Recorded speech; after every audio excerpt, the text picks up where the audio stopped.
I received an email from a mother who is educated in the ridiculously effective parenting training. And she said, I've suspected something for a while, but last night my husband saw it happening while the kids were in the bath together. The 5-year-old girl was touching the 7-year-old boy's. Kind of unavoidable, just inevitable curiosity at that age. You have one of those and I don't have one of those, and I've got to see it, and they have to touch everything, which is why children's museums are either for touching or they put everything behind bulletproof glass. Now, I say that in a situation, when I say it's unavoidable, I say that in a situation where kids were not previously prepared for it, as yours were not. If they were previously taught, it can be avoided. But if they're not previously taught, the curiosity is going to be overwhelming. This particular mother had never brought up the subject, nor had dad, and that was not a surprise.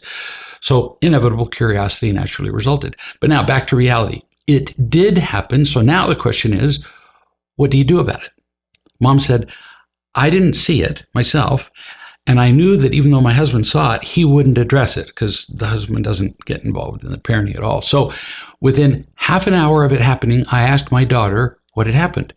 And she said she didn't want to tell me.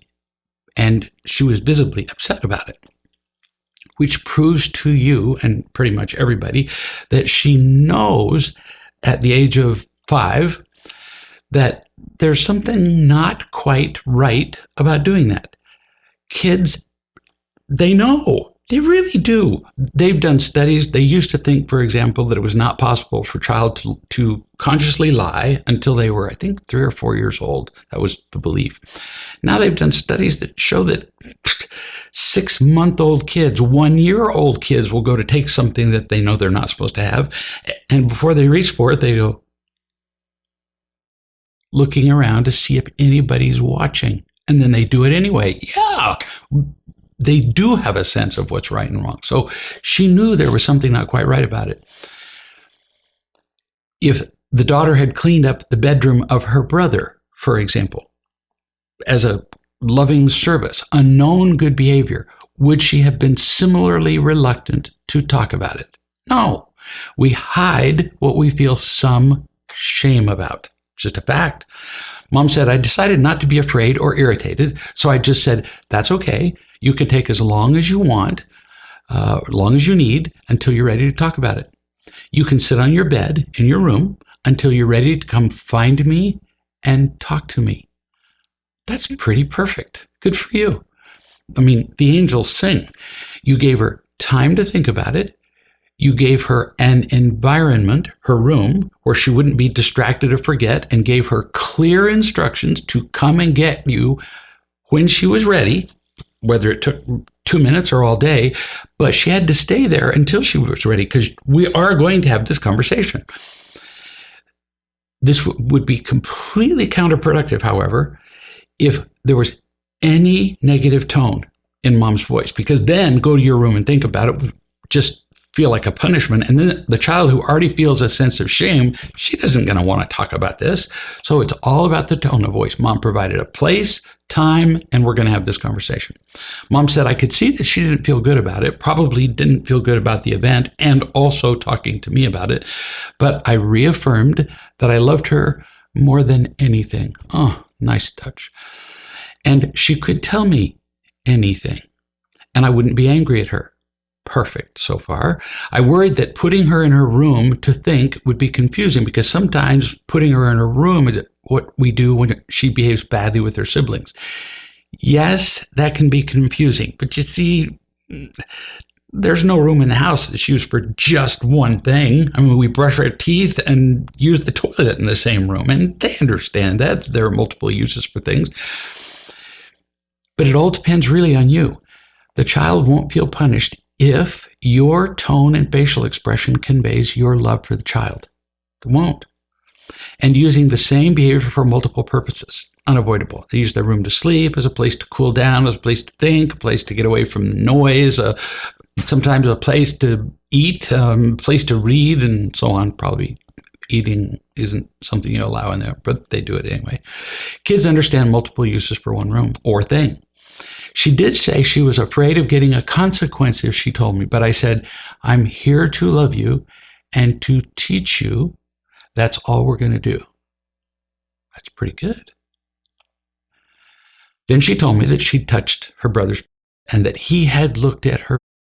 Again, without instruction, pretty much unavoidable curiosity at that age, especially if they haven't been told about touching private parts. Mom said, I've always let the kids jump in the bath on their own, quite often, as I'm doing something else. It's convenient and they enjoy the playing. Yeah, I got it. My kids did too. But Mom's added, my son has touched the private parts of little girls at school in the past.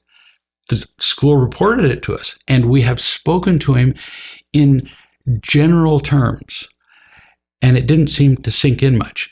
Well, sometimes terms become so general that they become nothing at all. So we have to get specific. Kids tend not to understand generalities. That's another level of thinking. Don't touch that. Don't touch that thing. Don't touch sharp things, as opposed to don't touch things that might harm you. There's no kid who understands that. They don't understand until they're bleeding. So we teach generalities and specifics. Mom continues, I put my son in his room and said that he needed to think about what he'd done that had made his sister upset. He knew what I was talking about immediately. I could tell by his face. And I was asking him shortly after they had been in the bath. He admitted to things like, I was teasing her, but he couldn't come out with, I was touching her. Again, proof that he knew he had done something not quite right. And extra wrong because notice he admitted to teasing her because he knows what's not loving. So he really knows, and he's the older of the two, the difference between right and wrong, and he's intentionally withholding this thing because it's shameful to him. You have to tell him, don't ask. When you see this look of absolute alarm on a kid's face, you don't go, what did you do? Not if you know, because they're going to go, I don't know, or nothing. Those are the most common answers to who did this or what did you do? You tell him that you know he touched her in this tone of voice. Calm. I know you touched her. Did you get that? I know you touched her. Well, your conversation's over. Maybe you didn't intend it to have it be over, but it is because of your tone. I know that you touched her. And then you say, I know that she touched you. Then because asking questions just isn't productive. You might say, I'm just giving you one example that you can change, modify, I don't care. You say, you're not bad. Why do I say that first? Because that's how he's feeling. He's feeling like he's a bad person, and you're going to tell him he's a bad person. You're not bad. I just didn't teach you enough that there are some things that are private. And you can go into any number of definitions about what private is. There are some things that you only do in certain places or with certain people or when you're old enough. There are things that are limited to time, place, and age.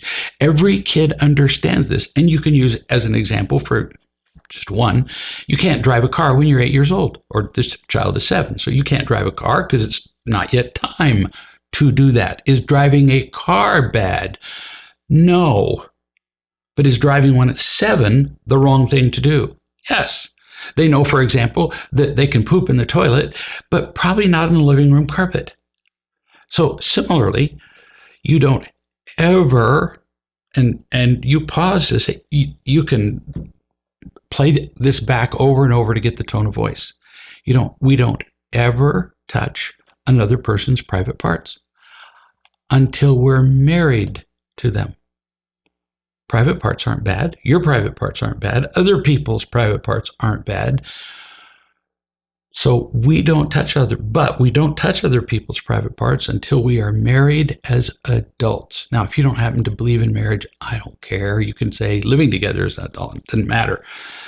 If that's a time that you begin to talk about reproduction, have at it. You say that such touching of private parts, is a private, special, and then depending on what this word means to you, sacred thing that partners do. Now, when I say sacred, I'm not referring to a religious thing. I mean sacred as in really special, holy, really, special between those two people. You use the language that your family's familiar with. That's what you communicate. Private, special, sacred, doesn't make you bad, is reserved for a particular time, place, and person. Mom says, then my daughter came out of her room to me with her brother. And I asked the daughter to tell her brother what had happened. And she said, I touched her. And Mom said, and what else? And you looked in my, she said. The boy admitted what he'd done. And Mom talked about private parts again with both of them.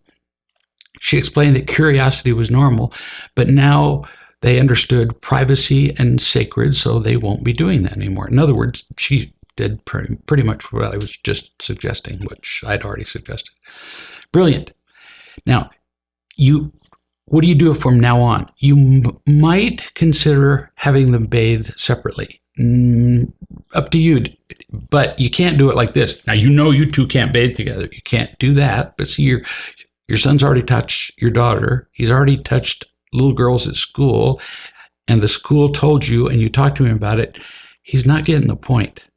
And he's 7 years old, which is a little early for this, but for it to keep happening. So you might consider having them bathe separately now that you know what's happened. And ask periodically in the future whether they've remembered the discussion. Just outright ask him, do you remember our discussion about touching private parts? Until they can tell you what you've told them. Until they can say it, you're just talking to yourself. Now, this is not a moral or ethical or religious set of values that I'm recommending here. Sex is, I'm not trying to tell anybody what to do. Sex is simply an enormous source of imitation love, excitement, pleasure, sight, touch, power. I mean, it's a bushel basket of imitation love. It becomes addictive as quickly as cocaine and possibly harder to stop. Innumerable studies now have been done that show that premature sexual activity, before they've studied it in terms of before age 16, before 18, before marriage, premature by whatever definition, the earlier you do it, the more harmful it is to the children. Just a fact. It interferes with their self-esteem. Interesting, huh? We know what shame is. And with their ability to have healthy relationships later on. Kids who have sex early find it more difficult to have a healthy relationship, forget the sex, and a healthy sexual relationship with a future partner when they're older as adults. This is really big stuff. And it's our responsibility to prepare our children to avoid such unhappy things so that their lives can be filled with the happiness that they deserve.